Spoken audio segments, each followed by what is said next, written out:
Fantasy football drafts are swiftly approaching, and the ESPN ADP is looking pretty wild right now. We break down our favorite values from each round next on the IBT podcast.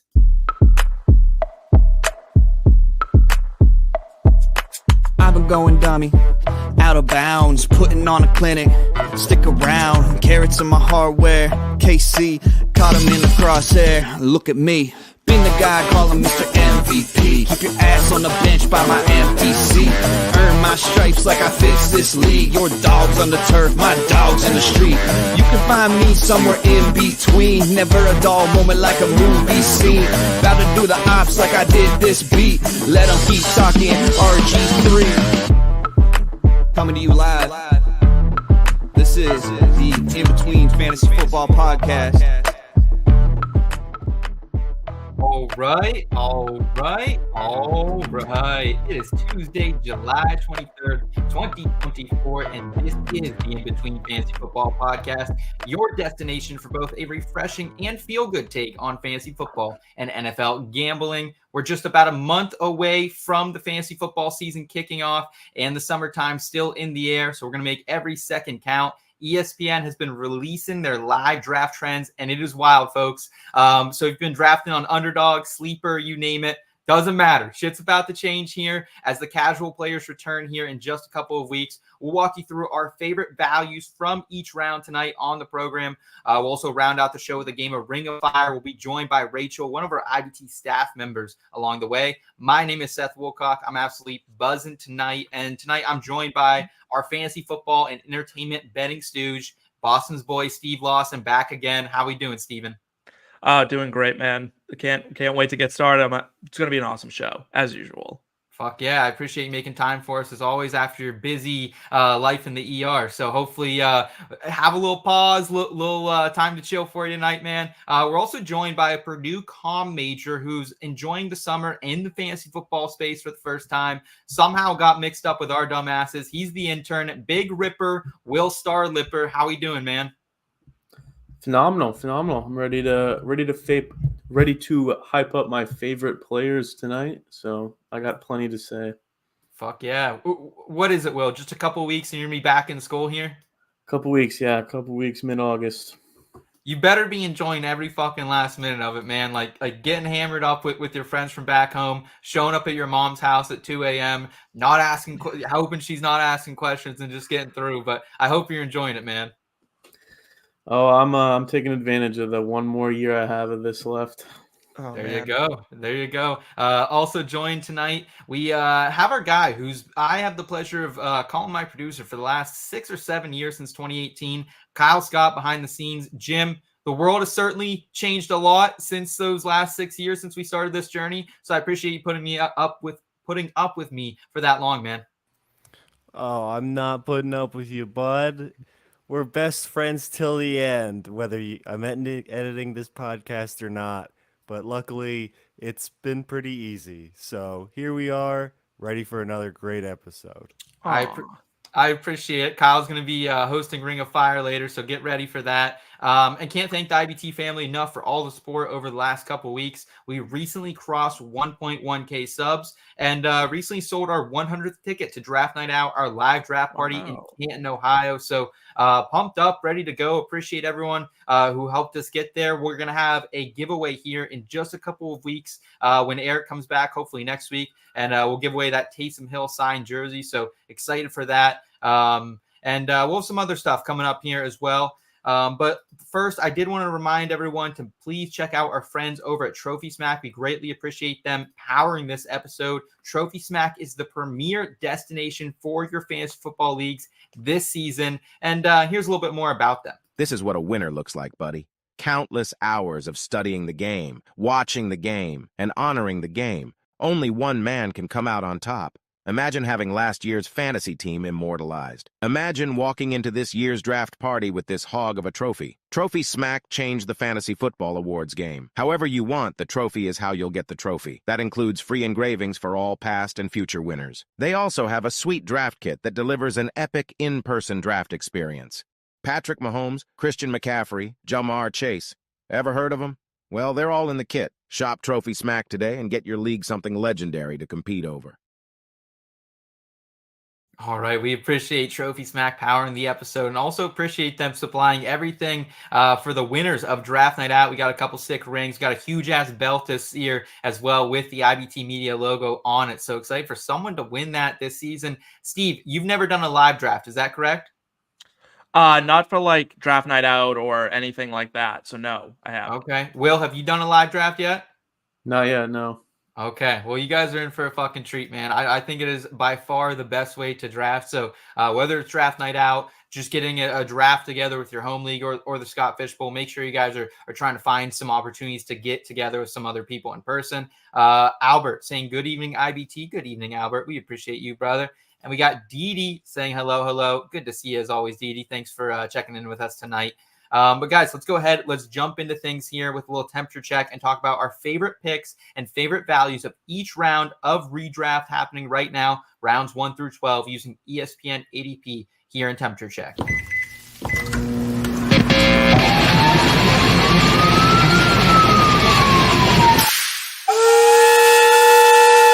Temperature check. That's really spicy. Holy shit. All right. So we're using ESPN ADP here. And Steve, what was your initial reaction kind of looking at this ADP? Because to me, drafting on Sleeper, drafting on Underdog all season long, it feels like ESPN's quite a bit different. You know, we saw guys like Patrick Mahomes being pushed into the early third round. We just saw some other just complexities that I was kind of surprised to see.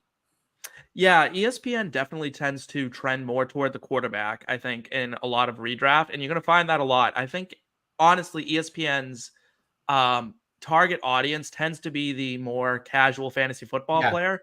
And so you're not going to see quite as much the differences are going to be noticeable. And you're going to see people reach for those positions that they think are what's valuable in fantasy football, where a lot of people who play a lot of fantasy football know to avoid your quarterbacks early and stuff like that.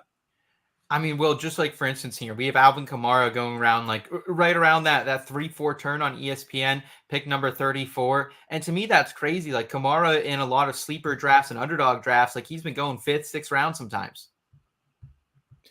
Yeah. I was looking at this ESPN thing just because I post a lot of my own content off of Underdog and Sleeper and Fantasy Pros, and there is 2 to 3 round differences in some of these players. I was appalled.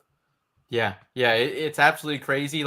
I'm not a big Trey McBride guy, but he's going all the way down at 50 as well. There's just some big differences. So today we're going to get into our favorite values in rounds 1 through 12. And I believe it's going to be Steve kicking things off here in round 1. Steve, who is your favorite value even on this wonky ESPN ADP? It's the guy who I think is going to be the number 1 player overall.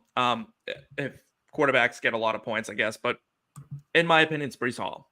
For me, he's the number 1 running back. He's the number 1 player. That's the guy you want because I think he's going to be very Christian McCaffrey-esque, but in an offense that depends on him more. I don't think the Jets have a lot going on offensively. Aaron Rodgers is getting old. He's not going to want to move around. There's going to be a lot of dump offs, a lot of screens, a lot of stuff. So PPR and non-PPR, Breece Hall is going to be the RB1.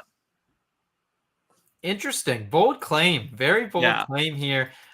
He's right now going at 4 overall in the ESPN ADP. I love Breece Hall more than anyone. I'm the Breece Hall stan. I've been drafting him for years in redraft. I'm everywhere in all my dynasty leagues. But Will, does 4 seem too early for Breece Hall for you, considering we've seen him been going around 7, 8, 9 in underdog? Are you willing to pay up for potentially the RB2 here? Or do you think it's someone like Bijan who's going at 5? I personally don't mind it. I have, I think, everyone has McCaffrey tier 1, Breece and Bijan tier 2. I personally think they're all on the same tier. I mean, we already saw Breece lead running backs in targets and receptions last year, finished as the RB2, and he only had 1 carry inside the 5-yard line while doing all that. So I can't imagine it's going to be any worse this season. So, and as much as I love Jamar Chase and Amon-Ra, I think Breece and Bijan, those two being at 4 and 5, they have just as much upside in my mind. Okay. Yeah, I think it comes down to build and what do you want to build your team around? Like, are you comfortable seeing what running backs come back to you in the 2-3 turn, or do you want to not play that game where you might be getting someone probably worse than a Marvin Harrison Jr., potentially in this ADP, like you could be looking your wide receiver one, a DeVonta Adams, a Chris Olave, someone like that. So just something to keep in mind there. But love the call out for Breece Hall. Always Breece Hall, love, welcome on this program, Always. Steve. Will, who's your favorite value in round 2? So it's kind of tough because round 2 is completely different than it is on every other platform Yeah. here. I mean, on all the other platforms, it's filled with wide receivers that I don't want to draft, and really there's only a couple in here. But I still tend to like the running backs in this round, and even though he's valued a lot higher here than he is on every other platform, Derrick Henry, to me, he's got 10 plus touchdowns in each of the past 6 seasons, and he's entering a situation where Gus Edwards had 13. The Ravens run the ball more than anyone, first in the NFL last year. And the whole thing with Derrick Henry is people think he's washed, which I don't get because he was top 10 in a ton of metrics last season, evaded tackles and breakaway run rate, even more. And people are afraid that he's getting his snaps limited because he did get super limited last year because they would throw in Tyjae Spears in Tennessee. All the time. But that's because they were always down. And in Derrick Henry's career, in wins, he averages over 20 fantasy points per game. And in losses, he averages only 13 fantasy points per game. And the Ravens led the NFL. They had the highest percentage of snaps where they led. Like, they blew out the Lions, the Seahawks, the Dolphins, the Browns, even low-key the Niners last year. Like, they're up, so I don't see Derrick Henry being subbed out, especially with the lack of competition he has. I just don't see the downside here, and I think he could lead the league in rushing touchdowns and be up there in yards as well. Wow. I don't think we've really talked about Derrick Henry much on the program all summer long, and maybe I am just like a little bit weary on him just because I had him a couple places last year, took him right around that 8 or 16, 18 ADP that we're seeing for him right now. And sometimes I just do want to go a little bit younger with that pick, but like the shout out nonetheless. And I think you are onto something that game script really does play into Derrick Henry's hand. And if you believe in the Ravens as much as I think the public consensus does, I mean, dude, their odds are so fucking short, like everywhere for all the futures markets that I'm not invested with them. I'm actually fading them a little bit, but I am a Steelers fan, so take that with a grain of salt. But regardless, Derrick Henry is a value here that Will likes. How do you feel about it, Steve? I hate to disagree with the guy on his first show with us, but I'm not buying Derrick Henry in the second round. And it's not a Derrick Henry thing. It's the fact that I don't think the Ravens are going to do what the Titans did. I don't think they signed him with the intention of running him into the ground.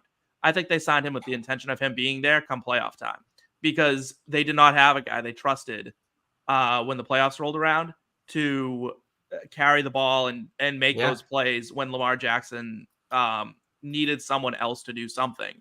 And we saw it against the Chiefs, right? They threw on like something like 75% of their plays, the highest they had done it all season.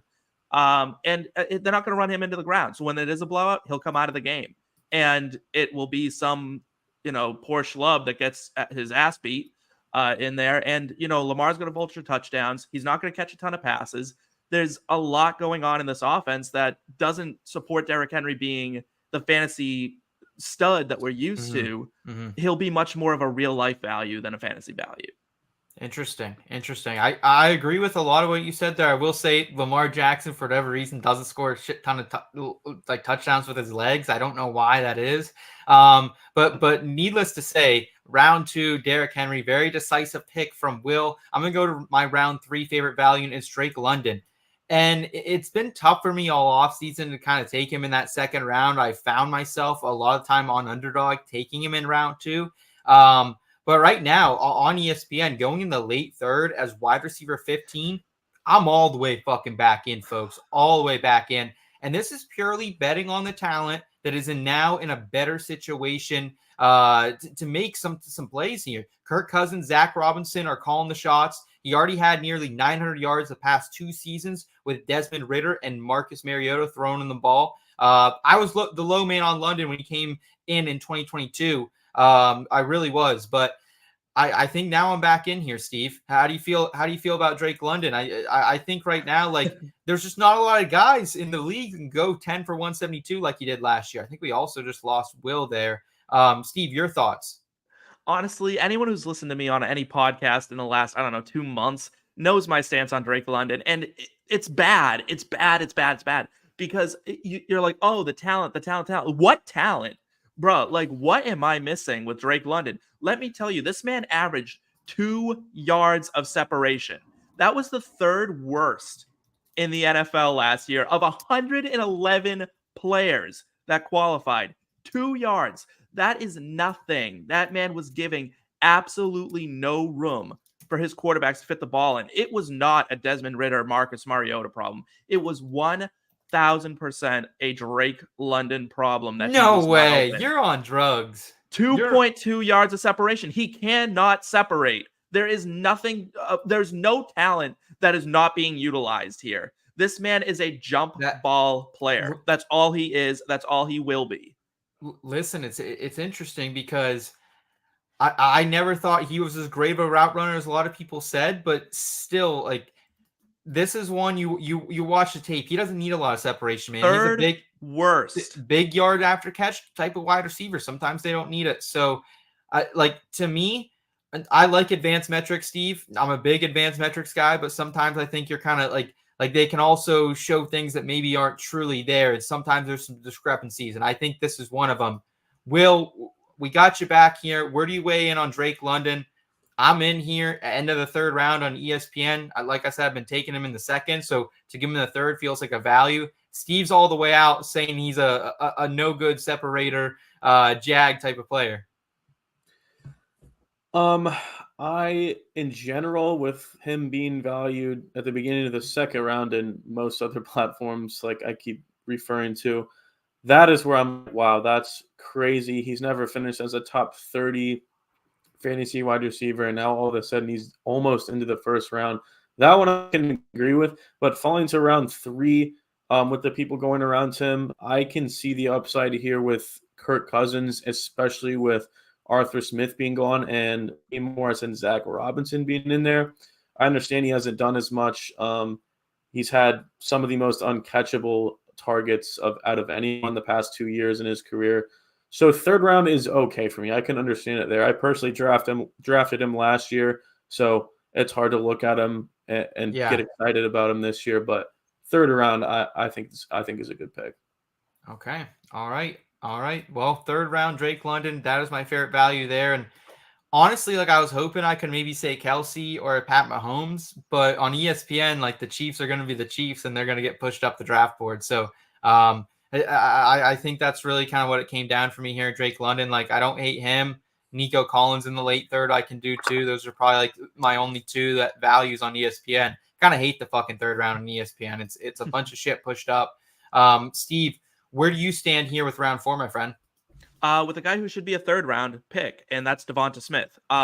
He is an absolute stud. This man is a 1,000-yard lock, and he just has been. He's coming to the league. He scores touchdowns, which no one thought he could do. He separates, which no one thought he could do. He can play, the ball in the air, which no one thought he would be able to do because he was so small. But this man is a stud. He won a Heisman for a reason. He is what Drake London wishes he was. That's what DeVonta Smith is. And he's just, man, he is so good. He may be the best wide receiver on the Eagles, like, just flat out. I don't know about that. That's he doesn't have to throw a temper tantrum to get targets. He just gets them. Yeah. I think the thing about DeVonta Smith here is, are you okay with potentially getting 120 targets? That's kind of the thing with drafting DeVonta Smith here in the range that he's going. While I am not appalled by the ADP, like, he's going around DJ Moore, who I think pushes for 150 targets, Jalen Waddle, who I think is pushing for 140. So it's higher volume guys here. Are you biting down on the apple here, Will? Yes. Every time I draft an underdog, I was looking at my exposures the other day, and I was like, I need to draft more DeVonta Smith. I personally I agree that he's an absolute lock for 1,000 yards. And what I'm excited about is Kellen Moore being there as the new offensive coordinator there. Yeah. Brian Johnson, I think last year, not a fan. Dog shit. Since DeVonta Smith entered the league, he's only run like a fourth of his routes from the slot, but he was 7th out of 119 from the slot. And if there's any indication that he's going to be playing a little bit more in the slot, like if you look at Kellen Moore and what he's done with receivers, Yeah. CeeDee Lamb for 2 years, Amari Cooper in Dallas for 2 years, and Keenan Allen last year in LA, like DeVonta Smith is somebody I'm very excited to get his floor because it's very safe, but I think he has more upside than people realize. Damn, you guys might, yeah, you might have honestly just put me on him. Because I remember about a year ago too, we had Eric on the program and he told me, hey, look out for Keenan Allen this year. He went all in on Keenan Allen in like that 3rd round or so of ESPN draft. So I like to talk on DeVonta Smith here. Let's keep it moving here into round 5 with your favorite target here, Will. I like Tank Dell here. It's really comes down to a few things. First of all, looking at the splits with him playing with Nico Collins for full games, like their stats like everywhere. I won't sit here and read them all off, but there's a 1 target difference, a 2 reception difference, a 50-yard difference. Like everything you look at, even target share, 1% difference. They're identical, and I do like Nico Collins. And it's hard for me to like fade him or anything. Like I'm not fading him, but it is interesting to me how much higher he's going compared to Tank Dell and even Stephon Diggs, who's kind of like in the middle of them. Now Tank Dell has been climbing a little bit on some platforms in ADP, but I think everyone can agree that Houston is going to have a pretty good offense. And if you want a piece of it, you grab the cheaper guy. And I just don't know why everyone is so quick to assume that Tank Dell's going to be the 3rd option. It's not like I don't like the other 2. I just think, what happens if they're all even and you paid so much more to get the other 2? I think we can all say, like, without a fucking doubt, is like, don't go after Stephon Diggs if you're drafting on ESPN because he's 32 overall right now. Like, Nico's 35, and then we have Dell all the way down here in the 5th round, like you're alluding to, Will. So I'm absolutely on board with this play. I have a lot of Tank Dell exposure already this offseason in best ball. And when it comes to redrafts, like if I can get one of the premier players on the Texans in the 5th round, I'm going to click that button every damn time. So no sweat off the brow there. I do want to move into my round 6 player. And I almost went with the old man here. I almost went with Keenan Allen. But I'm chasing the upside with the rookie RB1, Jonathan Brooks, running back for the Carolina Panthers. We get a young workhorse running back on a team that is desperate, absolutely fucking desperate for talent. And they got to depend on it. And right now, we're going to see Brooks probably not fully healthy until midseason. But that's when we're going to need him most guys. Like fantasy managers need him for that play and that push down the stretch. He could be fresher than probably everyone else at that time when everyone's kind of wearing down. He's going to be tuning up. And I don't think Rachaad White is that good of a prospect, honestly. And Dave Canales may have been RB1 for fantasy last season. So I think he can do the same with Brooks. This is a bit of a luxury pick, I will say that. But if you want to chase the upside on the rookie running back 1, an RB3 price tag, like I think you got to do it here in the 6th round. So, Steve, any thoughts on JB here? Seth, I love you, man, but you can't and I do just don't. We're not gonna agree on too much here if this is the way you're gonna be drafting. This is just not it. Like this guy is coming off a torn ACL, and he was already not that explosive to begin with. He just isn't. He's kind of a bigger body. He's shifty-ish. He's a 3-down workhorse, bro. He can catch passes not. with the best of them, bro. No, he can't. And that's the thing is he's just not that guy. And Chuba Hubbard isn't bad either. So the problem is that Jonathan Brooks, like realistically could end up not being the best running back on his own team. And that's like a real problem for me. And coming off of this injury, and now ACLs are not what they used to be. I get that. But we saw Breece be a stud. We saw Breece be a stud 1 year removed. Do not put this man's name in the same sentence as Breece Hall. He doesn't even deserve that. Like, this guy is not even the best running back in this class. And why he went first blows my mind.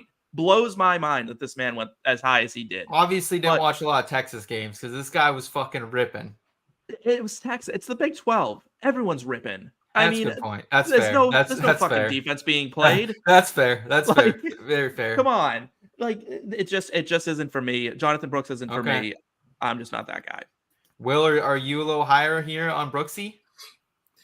I think I'm pretty indifferent here. I absolutely agree with Canales going crazy with Rachaad White last season, and now he's in Carolina, and that can be Brooks because Brooks can catch the ball.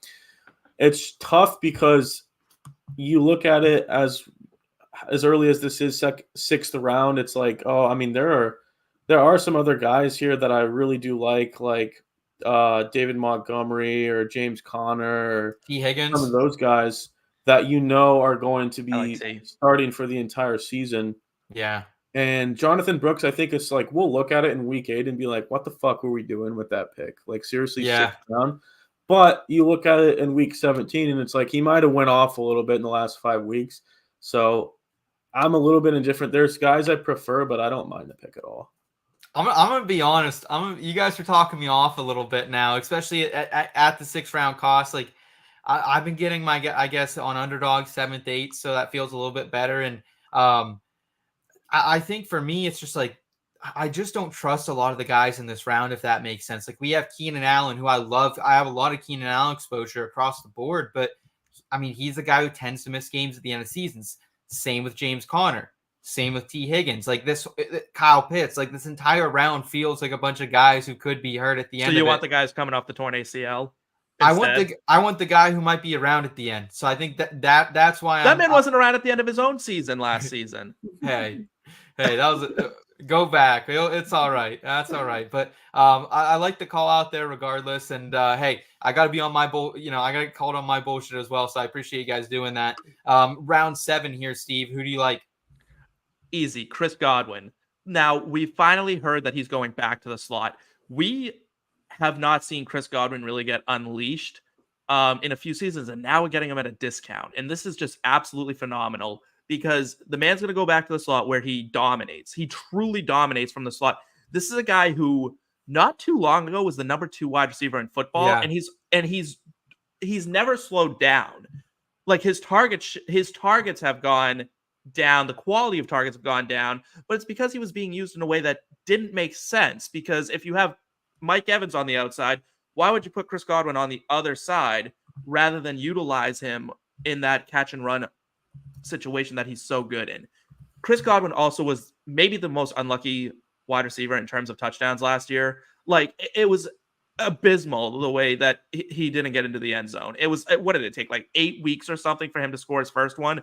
It was rough to watch as someone who loves Chris Godwin. This man is so talented, and this offense is going to feed him. They've already come out and said they want to get him the ball. They need to get him the ball. Chris Godwin may well put up a top 12 season.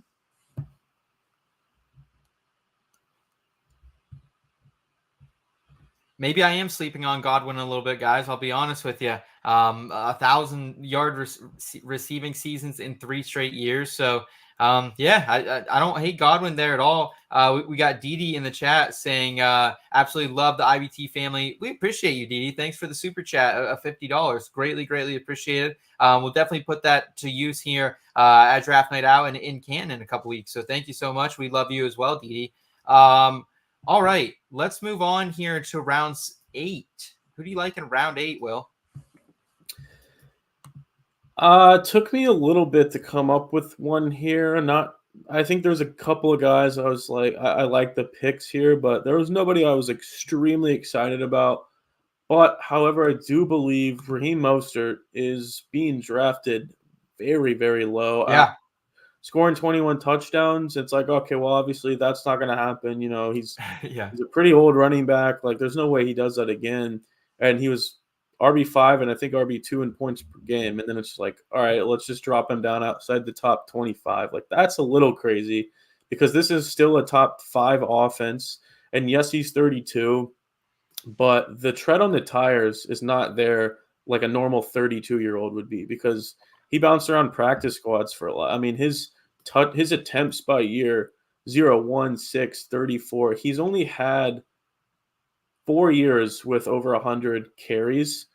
And Wow. he's going at about around pick 100 on ESPN, and pick 100 last season would have been worse than Javonte Williams and Zeke Elliott. So it's just like, if he can score half as many touchdowns as he did last season, this is a pick that's going to pay off. Yeah, I absolutely agree with you. I can't believe how far Raheem has fallen. I mean, obviously we have Jalen Wright, the talented rookie, coming in. We also have Etienne in this backfield. But I mean, both of those guys are kind of slender guys who maybe can't live up to a full workload. So Raheem Mostert, regardless, just feels like he could have a lot of upside, especially down the stretch if he can last. I mean, he's not a clean bill health either, if we're being honest. Like, has never really stayed healthy up until the last couple of seasons here in Miami. But regardless, I think it's a great call, Will. And I have a lot of Raheem Mostert, so fully endorse that here. Rachel in the chat saying Mostert, red zone monster, touchdown vulture. Absolutely. Any thoughts on Mostert, Steve? Anything you can add? Because do you hate it? You're giving me the face that you hate it because I like it. I don't know why you wouldn't be in on Mostert. Because we're chasing an outlier, right? And that's the reality of it. Does it seem crazy to go outside the top 25? Not really, because he's never really been the guy who's inside the top 25 until he went for 21 touchdowns. And the last guy who kind of did that, it was LeGarrette Blount. And so you can chase touchdowns if you want, but they went and brought in another running back. And if they were so sold on Raheem Mostert doing what he did, they wouldn't have done that. They dealt with a lot of bullshit injuries in that backfield. Like that was another thing, is they dealt with a lot of injuries in that backfield that let Raheem Mostert eat. Etienne's probably not going down for the season. We're probably not going to watch this rookie go down, like Jalen Wright go down. Tyreek Hill's still there. Jalen Waddle is still there. They brought in Jonnu Smith, who people are going to write off. And I think he's really going to be someone to watch, and he'll probably vulture a few touchdowns in the passing game now because he's a big athletic guy. Yeah. I don't think Raheem Mostert's going for 20 touchdowns. I don't think he's going for 15 touchdowns. And if he's not putting up those kind of touchdown numbers, I mean, he put up 21 touchdowns and wasn't even the RB1. I'm out. Okay. All right. I'm going to round 9, where my target is Jaxon Smith-Njigba, and I can't talk enough about this guy this offseason. There are a lot of reasons why Seattle's offense was pretty shitty last year. The line was shot. Shane Waldron also kind of shot, if we're being honest with ourselves. Had no idea how to use JSN last year. He is a slot receiver, but he doesn't need to be running routes with an ADOT under 5 every damn time. Put in Ryan Grubbs into that offensive coordinator position. He ran the second most successful passing offense last season in the nation at Washington. So I'm expecting bigger things from the Seahawks. And like him or not, like Tyler Lockett will be there, but he's going to be 32 in September. That's the age where we really start seeing the fall off coming at wide receiver. So I'm going with the post-hype sleeper here of JSN at wide receiver 42. Will, are you in on JSN at that price tag? Yeah, I think that there's a lot of signs that point to the second year breakout. There was too many things that went wrong for him in year one that just didn't seem like his fault. Shane Waldron didn't really know what to do with him. He didn't play a lot of X receiver, but when he did, he was pretty good at it. And I agree, Lockett aging, Ryan Grubb coming in, who knew how to utilize both Rome Odunze and Jalen Polk in college.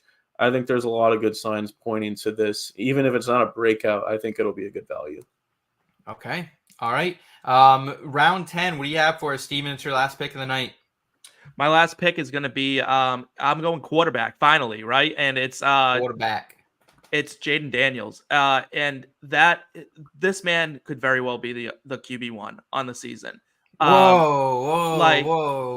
Like let's put it this way. He is almost as good of a runner as Lamar. He's not quite as good, but he's in that realm. He's definitely the second best running quarterback in the NFL, and he's a really good thrower of the football. Think of Anthony Richardson and what you think he can be, a better thrower, right? Like that's what's going on here.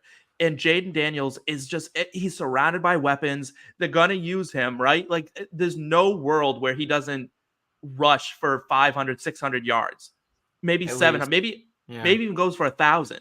Right, because God knows, like that running back core in Washington is absolute dog. So, like that's not going to work. it's going to be Jayden Daniels all day long is going to be that entire offense. And I am so in on him in round 10. What a value that is. Yeah, I mean, Anthony Richardson went in round 10 last season. He was looking like the steal of the draft early on in the season if he could have stayed healthy. First of all, I don't think Austin Eckler or Brian Robinson Jr. appreciate the fucking strays. So check yourself there a little bit, Steve. But regardless of that, I haven't drank the juice on Jayden Daniels as much as everyone else. I think more from a dynasty perspective because I do worry that this guy can't fucking slide. He just has a tendency to take some big pops every now and then. And in the NFL, you're going to get hit by some big fuckers, and that might put you down for a couple games. So that's my only thing against Jayden Daniels that I'm a little afraid of. But in round 10, Will, are you shooting your shot here on JD, honey? Yeah, I cannot overlook this upside. I don't like to pretend that I'm a doctor. It's the same thing with Anthony Richardson. He gets hurt a couple of times and everyone thinks they're a doctor. These are the same people that missed out on Christian McCaffrey last season because he was injury prone and then he played every game last year and fucking went off. You just can't try to predict injuries. It's the same thing with rushing quarterbacks. Last year, it's man, you can't draft rushing quarterbacks. Lamar always gets hurt. Fields has had injuries. And then all these pocket passers, Burrow, Herbert, Rodgers, Cousins, kind of Watson. He's a little bit of both, but all of these guys went down with injuries last season. And if you look at rushing quarterbacks, 89% of quarterbacks that had 100-plus carries in one season have finished top 12. And if you look at guys like Cam Newton, Kyler Murray, RG3, Vince Young, all of them had 75 carries in their rookie season, finished top 12. And I think we could have added Anthony Richardson there. So I'm all in on Daniels. Football's a violent game. That's what people need to realize. It's a violent game. People are going to get hurt no matter what. Yeah. It's not just he's a running quarterback. He'll get hurt more often than not. No, because if you're a statue, you're going to get blown up by some defensive lineman. I'd rather be hit by a cornerback.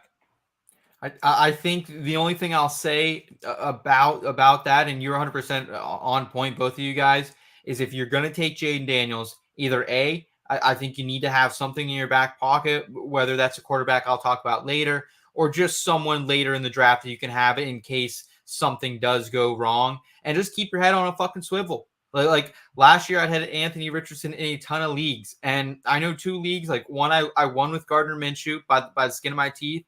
And the other one, I won with Baker Mayfield. So you're going to have to keep your head on a swivel if you do go with a Russian quarterback who could get injured at some point. So I think that's really the only thing to note there. But you guys are talking me more and more into Jayden Daniels, a little JD honey action there. And man, Didi being kind to us tonight and saying if you're new to the channel, welcome and like and subscribe. Ring that bell for the newest notifications. You will not be disappointed about this amazing channel, and dropping another $50 super chat. Thank you so much, Didi. We appreciate it. All right, round 11. What do you got for us, Will? I thought round 11 was a little icky again, but I do like the upside of Brian Thomas Jr. for the Jaguars. I think, first of all, it gets overlooked how injured Trevor Lawrence was last season. He had 5 different injuries from week to week that he was battling, and I can't remember if he ended up actually missing time, but we all know he played through a ton of injuries last season, which kind of led to a little bit of regression towards the second half of the year.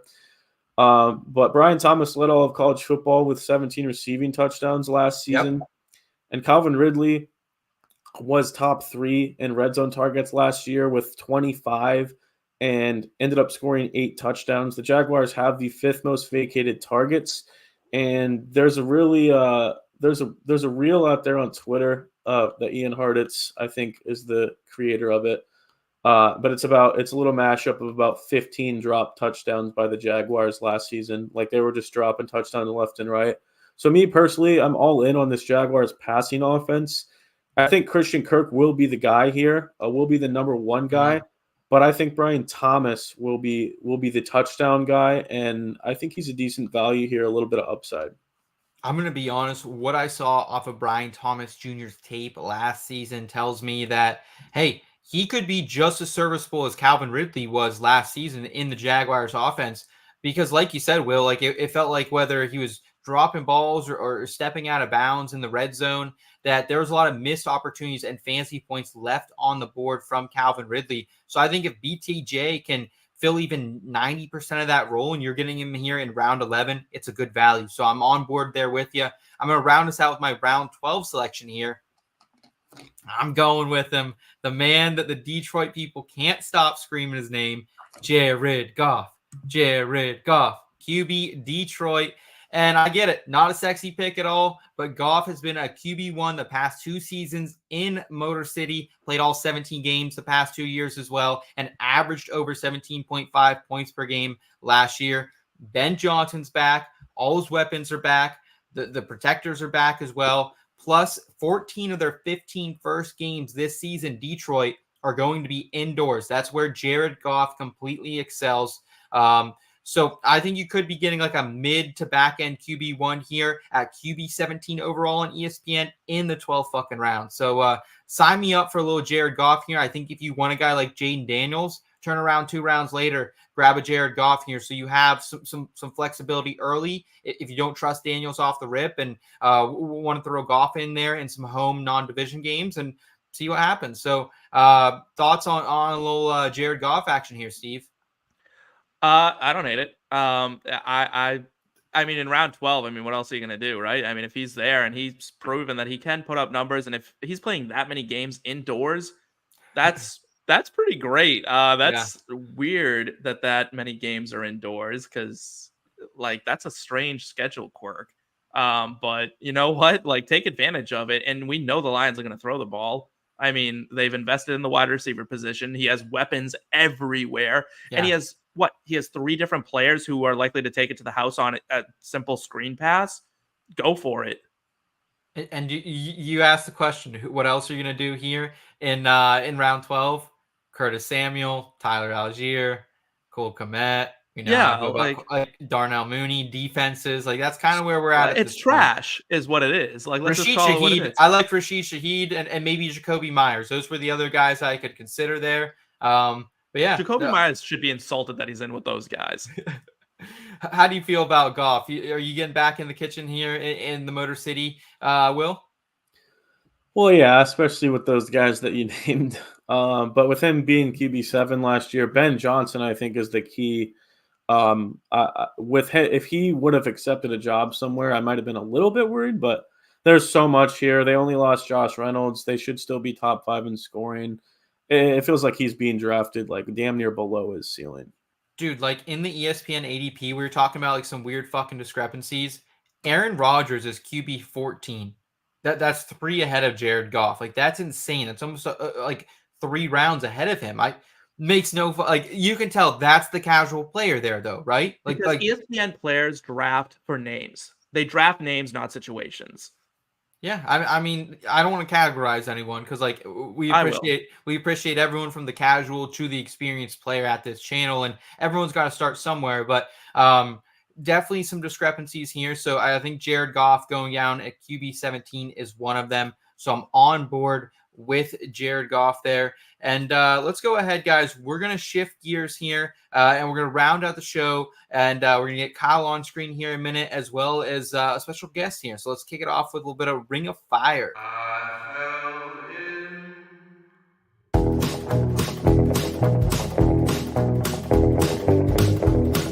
Ladies and gentlemen, we got something real special planned for you tonight.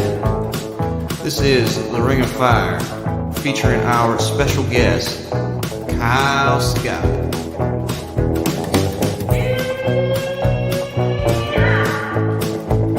Now y'all, saddle up, strap in. We're gonna have a real good time.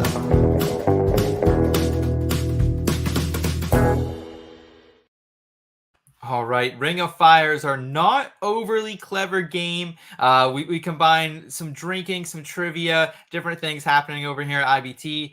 We are joined by the man, the myth, the legend, Kyle Scott here. Right to my left, you're right. And then also we are joined by Rachel. She is a great valued member here at the IBT staff, always slinging out articles and blogs, I feel like, faster than anyone else here on the team. So Rachel, we appreciate you being here. And not only do I want to talk about what you have coming up here for us at IBT, but also Unwind. This is your community of women who love fantasy football. It's a safe place to connect, support, and empower each woman. So Rachel, first of all, how are you tonight? Thanks for joining us on the program. And what's cooking over there? Unwind. Oh, you are muted as well, Rachel. Hello. I'm doing great. Thanks for having me. It's fun to be here. And yeah, Unwind was started last October. There are a set of Zoom events where we gather together women in the fantasy space. We talk about fantasy football. We talk about football. We talk about life, anything, what have you. I always like to say what happens at Unwind stays at Unwind. So you can be confidential there, and you can share all your secrets and ask whatever questions you want fantasy football related, and you won't be judged. We have our next event this Saturday, July 27th at 2 p.m. Eastern.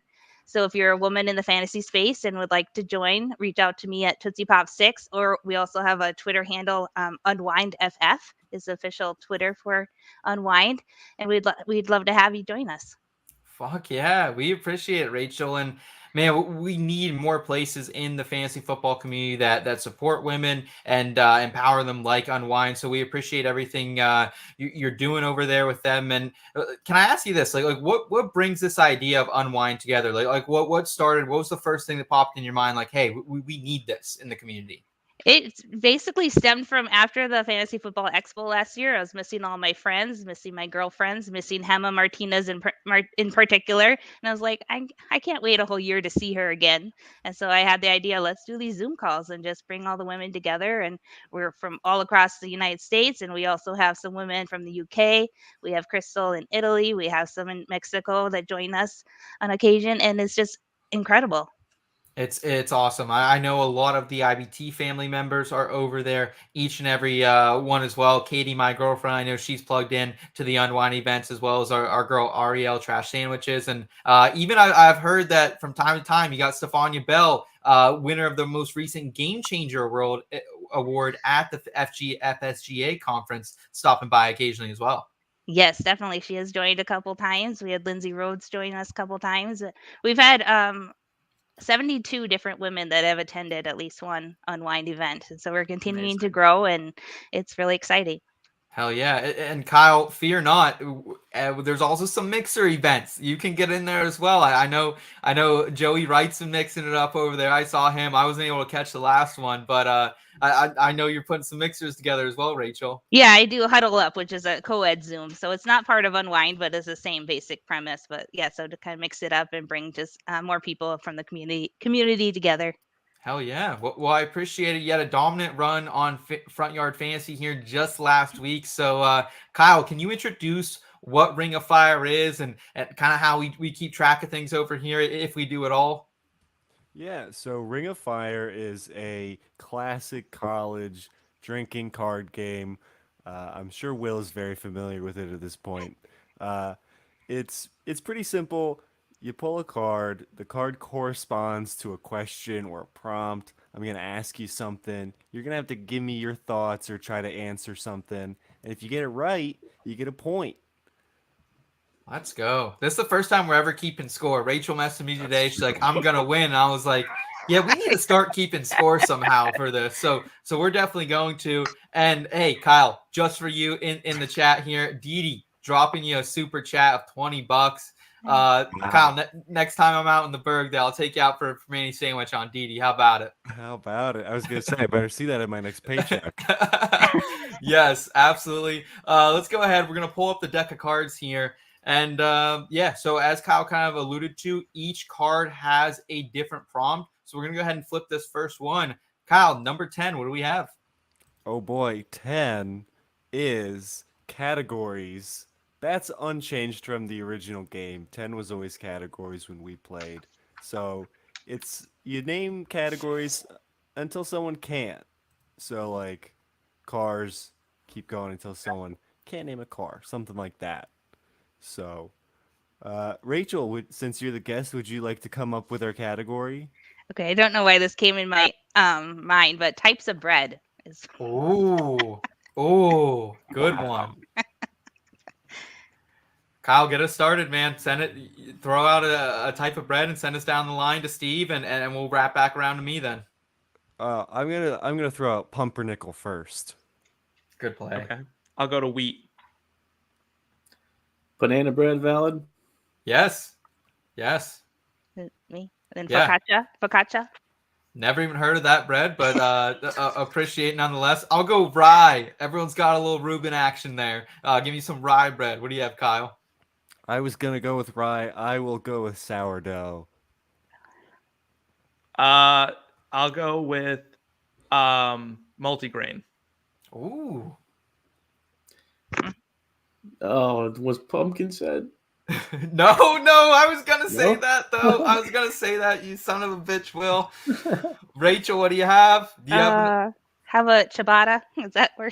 Yes, god damn it, that was my next guess. Cinnamon raisin, baby. Kyle, you're back on the board. Does shortbread count? Yes, it does. Sure. Shortbread is a bread. Shortbread I'm going with gingerbread. Oh, that's a good one too. Will, what do you got? Cinnamon raisin was the last one on my mind. Will's out. Will gets no points. So Kyle, all of us have a point aside from Will here. Rachel, did you have another one in the holster there ready? Nope. I was thinking this is a dumb idea. So here's my question: did anyone say white bread or Italian That was my next bread? one. White bread was on my mind. I was like, I'm keeping that in my back pocket in case I really need to go to it. Come on, Will. I figured that was said at the beginning. Damn it! Come on, gotta have some observation skills on this program. That was great, Kyle. That was probably the longest category we've ever had on this one. That was a good one. That was a lot. Yeah, of fun. yeah, great I know job. a lot about bread. We eat a lot of sandwiches at IBT Media, that's for sure. We got a king here, Kyle. What is it? All right, king is king of the times. So we're all gonna answer a question about the current time of year. This one's gonna be difficult to score, but I'm pretty subjective, so I think I can do it. The question is, where do you think of when you think of the month of August? You Seth, definitely. You wrote this question. What's your answer? Yeah. So first of all, I got two. I got cop outs. One is Canton, Ohio. I've said it before. If you've ever had the pleasure, go to the Fantasy Football Expo out there, and if not, go to the Pro Football Hall of Fame weekend, the weekend before in August. It's like stepping into a fucking time machine, man. Pennsylvania's old school out here. They're even older school out there in the great state of OH, man. So definitely Canton, Ohio on the list. And also, going to throw it out to Latrobe, Pennsylvania. I've spent a lot of August days in the heat down there for Steelers training camp. Had the pleasure of going there growing up quite a bit. So, yeah, lock in Latrobe or Canton, Ohio for me here, Kyle. A little Western PA, Eastern Ohio love for the kid. Man, I'm sorry that you think of Latrobe when you think of something nice. August, man. August is a dope month. We got football season. Steve, can you top that? I think so. So I was born in August. My birthday is in August. And I always think of the Florida State campus, Tallahassee, Florida, FSU's campus. Being there with my buddies. We did our fantasy football draft at the end of August, right around my birthday. I was born on the 24th. So it meant going out, being with my best friends, like drafting, just having a great time. It meant everyone came back that left for school. So it was just like really like the vibes were immaculate. I love that. Kyle kind of reminds me a little bit of our days up there in IUP, but Steve, I'm sure Tallahassee much more of a time than down there. Yeah, we turned up. Hell yeah. Like to hear it. Will, what about you, man? You're gonna be heading off back to Purdue here in a couple weeks. So does August remind you of that, or where does August take you? August is definitely reminds me from being in my college years. Once we hit, early July, I'm ready to get back. So August is getting back to college, but in the football world, it's every day, not every day, but as many times as I can going to Colts training camp here in Indianapolis is what it reminds me of. Hell yeah. Where's it at Indy? Is it at Lucas Oil or somewhere on that complex? It's moved around. It used to be at Anderson College when I was younger, but it's now at Grand Park, which is a really big like field facility. So Sick. Love that. See, I'm not the only one who loves a little training camp action here, Kyle. Fuck off for that one. Rachel, what do you have? You go to the beach a lot. You're a beach gal. Is that the same here in August? No, I guess we have very limited summer in Minnesota, so we have to enjoy Minnesota while we Okay. can. So Yeah. I enjoy other than Canton in August, I enjoy my sister's lake house and sitting on my floaty and enjoying that. Okay. Yeah, with a little drink and yeah. There you go. Kyle, what does August remind you of, and who gave you the best answer? Where are you going with? Who gets the point here? Yeah, for me, August, my mom's birthday is in August, and we used to every year go up to my grandma's house, and there'd be a big pig roast that weekend, and it would just be big family, friends, neighbors, like whole big party. It was great. It was a lot of fun, crushing, flattening coins on the train tracks. Good time. But my favorite answer. I might be biased. I think it's gonna be Rachel just because she said floaty. Honestly. Yeah. It's definitely the chillest. It's definitely the chillest by far. So Rachel takes the lead here with 2 points. Kyle, Steve, and I all have one. And Will, you're blinked so far here in the game of Ring of Fire. Kyle, let's flip another card here and see what prompt we get. 6. All right, 6 is going to be pick 6. You're going to name the top 6 of a category. It's going to be played kind of like Family Feud. This is a fun one for me. So it's going to go kind of like back and forth between you all guessing the top 6. And the top 6 you're going to be guessing are the top 6 grossing films from the last year the Steelers won the Super Bowl, 2006. Was it? No, dude. That's not the last year they won the Super Bowl. Yeah, that's when we beat the Seahawks. Catch me outside, bro. Catch me out. Okay, so the year the Steelers beat All right, 2006. the Seahawks. All right, 2006, whatever. Okay, we'll play this too. If you get an answer wrong, it moves to the next person. Steve, you start last because you're a movie guy. Let's start with Will here. What do you say, Kyle? Yeah. I mean, Was that's Will even born? yeah. Will No, was I was 4 years old there, so Hey, What there's you some want- kids' movies. we're gonna go with just something that popped into my head. The Lion King. I have no fucking clue. Bro, that was the 1992 or 1994, I think. All right, Will's gets a strike there. Rachel, 2006, simpler times for you, I'm sure. I have no idea. I'm gonna guess Avatar. I don't know what year that was. Not quite. That Avatar was, I think, 2009. Okay. Well, kind of close. Ish. Okay. What is that one like natural disaster movie like The Day After Tomorrow, some bullshit like that? I think That's a good guess, actually. It's Is not that- one of them, but that's a good guess. Okay. All right, Steve, start running them, I guess. I'm gonna say The Departed. The Departed? No. Okay. Sorry. Let us That's a really tough question. Yeah, let us let us know. He's like, pick a random year from 20 years ago to try to figure out what came out that year. Before COVID, none of us remember. Oh, I know one for sure. Will, you're back up here. Don't look in the chat, but let us know in the chat what you think, and we will read out your guys' guesses. You get another shot here, Will. What do you got? You're 4. Remember back to the good days. Oh man, I was just trying to think of like a Will Smith movie or something.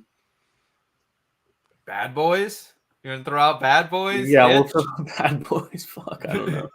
Wait, can Kyle? Can you tell me what the best picture winner that was that year? It definitely No, wasn't the highest come grosser. on. No, because it wasn't the highest grosser. I just need some frame of reference of what Yeah. came out that year. Oh, okay. Give me All one right. second. Yeah, Kyle will find out that. Kyle, I take it the movie Will shouted out was not on their Bad Boys? No. Oh, you know what? I have a guess. So when it comes back to me, I have a guess. Rachel, what do you got here? I have nothing. The Departed did come out in 2006. Oh, it And did. it wasn't one of the top grossing movies. Are you fucking Okay. kidding me? Ah. Okay. Was there a Cameron Diaz movie? I don't know. I'll give you guys a clue. There was a Pixar movie. I know it's The Incredibles. That's my guess. It's not The Incredibles. It's not The Incredibles. It wasn't Nemo either, was it? Huh? Nemo. Fuck. After Steve, that, what do you think, Steve? What do you got? first one to guess anyone win. Yeah. We were trying to guess 5. We couldn't even guess 1. I'm gonna say, oh god, there was a Pixar movie. Was Come on, Steve. You're our entertainment lead here, buddy. bro? I want to say Paranormal Activity came out in 2006, and I'm like, that's what popped into my head. I don't fucking know. Pick Scary Movie 3 or something. 2 sequels. It produced 2 sequels. Cars. Yes. Cars. Oh. I was so close. To The Incredibles. God damn, that'd be like 2005. We got Eric in the chat saying, "Look at this crew." Dee saying The Pursuit of Happiness, Up, Cars. Were The Pursuit of Happiness on that list or Up? I think those were probably both a little later, weren't they? Or maybe Pursuit was earlier. No. Number 1 is Pirates of the Caribbean 2. Damn it. Man's Chest. Damn Number it. 2 was Cars. Number 3 was X-Men: The Last Stand. Oh. Number 4, The Da Vinci Code. Yeah. Number 5, Oh. Superman Returns. And number 6 was Ice Age Meltdown. Wow. Superman Returns. Yeah. Yeah, What that's the hell? wow. That beat The Departed. I'm pissed that wasn't one of the top 6. I'm mad. I'm hot. Well, Steve, you still got a point there, so you're tied with Rachel for the lead at 2. Kyle can't participate in some of the questions, but he's at 1 point. I'm at 1 point. Will is still at 0 here. I think we have time for probably maybe one or 2 more questions here, Kyle. Let's flip the card and see what you get. I think we already did 10. Well, we can run 10 back if you want. It's a good card, I guess, or we can hop around. Let's go for some variety. Let's try another card. All right, here 8. We get 8 yet? Nope. No, 8 is mate. So we're gonna be looking at stacks. What's the better stack here? Your options are Joe Burrow and Jamar Chase, pizza and wings, or spaghetti and salad. Oh shit! Damn. Who goes first? This is an easy answer. What do you have? You're so confident. Go first. All right, it's Jamar Chase and Joe Burrow. Like, pizza and wings, number 1, isn't that great of a combination. You got one or the other. And not that they're not great individually. They just don't go together that well. Spaghetti and salad. First off, fuck salad. Like, let's not be I around the knew bush. it. I knew it. Every Like- fucking show, someone's got to throw strays at salad. Salad's so fucking lame. Like, honest to God, like, the hottest thing my boyfriend ever did was on our first date not order a fucking salad and pretend he doesn't fucking eat. Like, order food like a normal person. Like, Jamar Chase and Joe Burrow, the sweetest thing you can possibly have is victory over your friends. And that is what's going to bring you. You can buy all the fucking pizza and wings you want with your league winnings. Like, let's be real. Jamar Chase and Joe Burrow, that's sexy. It sucked sexy- last year. Yeah, it normally won't. And though, now he because looks like Joe Burrow Slim was Shady, hurt. too. Now he looks Yeah, like you know Slim what? Shady. Listen, sex sells, and sexy as hell is Joey to Jamar. That is just gonna All right. give it to me. Will, take us back on track here. You're in college. Tell me you like either pizza and wings or you're having spaghetti nights, right? I mean, I'm like the least picky eater on the planet, so I love all those. I can't really try to sit here and be like, man, the number 1 is salad and something. Like, salad's good, but like I'm not gonna hype it up or anything like that. I will say Jamar Chase is gonna be wide receiver 1 this season, so that's a good one right there. It's hot. Wow. All right. Rach, what do you got? I'm going pizza and wings. You can have that with any football game, with any player. You don't need to just have Burrow and Chase. You have everybody. Pizza and wings is universal. Thank you. I like that call. I'm also going to be the one to stand up for salad here. It doesn't matter what we're doing on this program, but salad's always catching strays, Kyle. And salad's a great starter for pasta, man. Like, I can't really eat pasta without a salad, to be honest with you. I prefer a salad right before my cleanses the palate a little bit. Salad's great. Cleanse your palate from what? You know what? I do salad at the end. I'm weird, I know, but I like Katie it at does the end. that too. Katie does Except that with too. his, I love except Katie. with his Olive Garden ass diet. Like, what the fuck is going Dude, on? I'm out here, bro. I'm out here. There's a lot of Italian people in Pittsburgh, Kyle. So you The gotta Italians be. don't eat like that. Kyle, you got to be on the pasta pasta salad train, right? Seth, salad and spaghetti. Am I at a funeral? What am I like? Meat Dinner sauce. at I'm not talking no meatballs. I'm talking straight meat sauce here. Why is that better? Meat sauce is way better, bro. Grow No, up. but like it doesn't get rid of the salad. Like spaghetti and garlic bread. Now we're talking. Okay. Now we're fucking.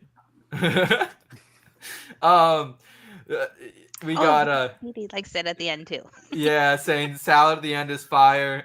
Eric saying Seth is on the payroll of Big Lettuce. Hey, if we could get a fucking lettuce endorsement, just not the shows that Steve, Will, or Rachel are on, or Kyle are on apparently, which are all of them now at this point. So yeah, maybe that'll be our NASCAR show. They're sponsor. always recalling lettuce. It's the number one recalled food in America. It's like fucking lettuce. I'd like to see more information on that. I'd like to see more information at that. I worked at an Italian or a Greek restaurant for years, and our lettuce was never making people sick. Kyle, you worked there too. You know what the fuck I'm talking about.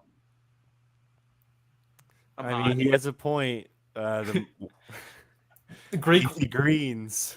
Yeah, the highest. Greek for two, man. Greek salad for two. We'll do one more question here. Wait, who won? Who gets the point? point? Kyle, who was the most convincing for you? Who is it? Honestly, I think Steve was. He was just so fiery and passionate about it. I'll be honest. Will almost got my vote. I thought Will was sneaky good, kind of like throwing some strays at salad as well. Did we do 6 yet, Kyle? We did. We just played 6. It went so bad. Okay. All right. Toronto Dave in the chat. What's up, TD? We appreciate you, brother. We appreciate you. 9. Have we done 9? No. 9 is another guessing game one. It's 9 times out of 10. And the prompt goes a little something like this.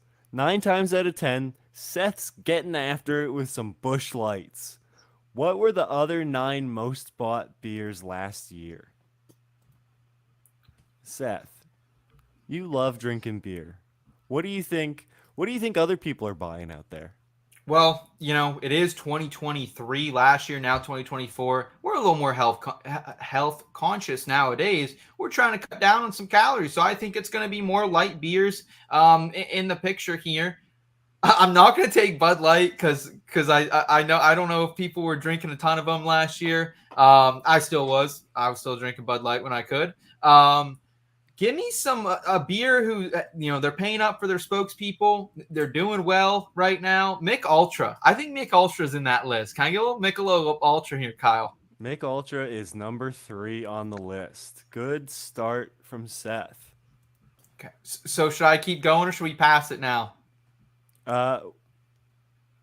You should keep going, I think. Okay. Coors Light. Give me a Coors Light. Coors Light is number 4. Okay. And Michelob was what here? Number 3. All right. Let us know in the chat. Who do you think I should vote for? I'm running out of options here. Is this in the United States or in the world? The U.S. Are seltzers on this list? Can I ask that question? No seltzers, actually. Okay, no seltzers. Is seltzer a beer? No, yeah. But I mean, Miller Lite's got to be on that list too, then probably. Yeah, Miller Lite's on the list. Okay. All right, let's pass. Yeah, Steve, what do you have here? So I heard, and I'm not a beer drinker, but I heard that Dos Equis is the number 1 selling beer in the world. So I can't help but feel like it's going to pop up on this list somewhere. I'm so sorry, Steve. Get shit on. That's for salad. I don't drink beer. I don't know anything about it. Will, you're probably crushing some natties and some Beast Ice and some PA styles out there at Purdue. So what are you drinking out there, and what do you think's the top 10 beer here? Well, you took my first 3. I've personally been getting more into IPAs lately, but I'm not going to guess those. I would be very surprised if Corona wasn't on here. Oh. Corona is number 5. Okay. Take another swing, Will. Take another chop at it. What do you got? Anything else? I'm gonna stick with the Mexican beers and try Modelo. Modelo is number 1. What? To the list I found. Oh, I think I mixed those up. Damn it.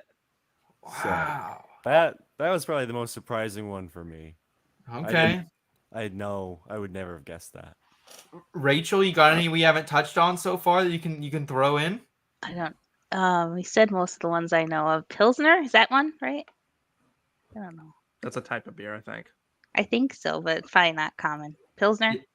Yeah, it'd be a Miller Pilsner probably. Oh, So, is that Miller? yeah. Oh no. Is Yingling on that list, Kyle? Yingling? Yingling is not. I've Okay. Is Bud Light on the list?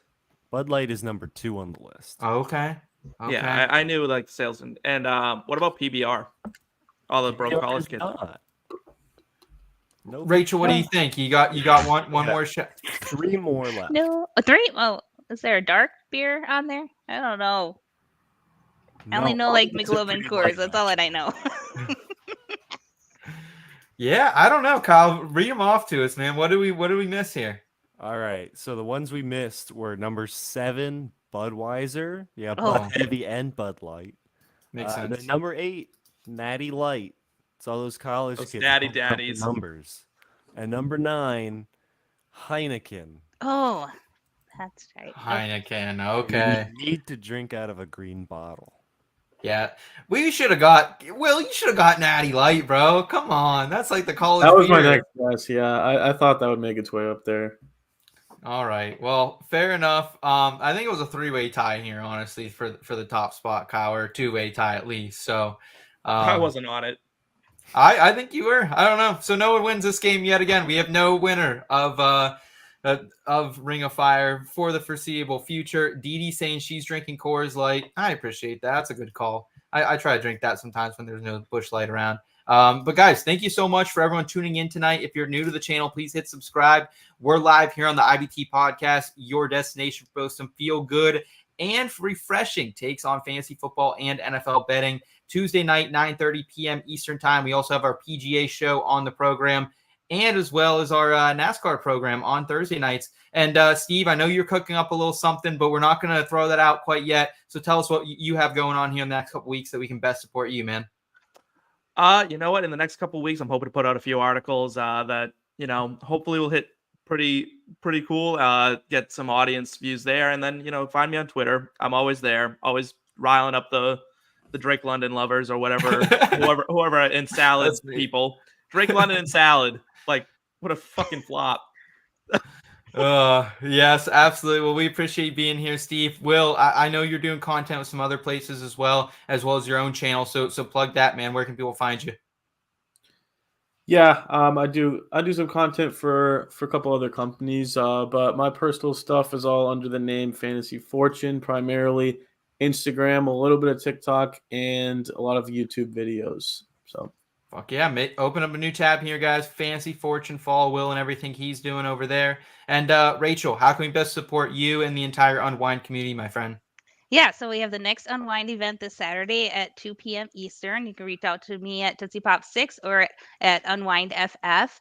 And then also you can catch my writing over at IBT for football and entertainment writing. Awesome.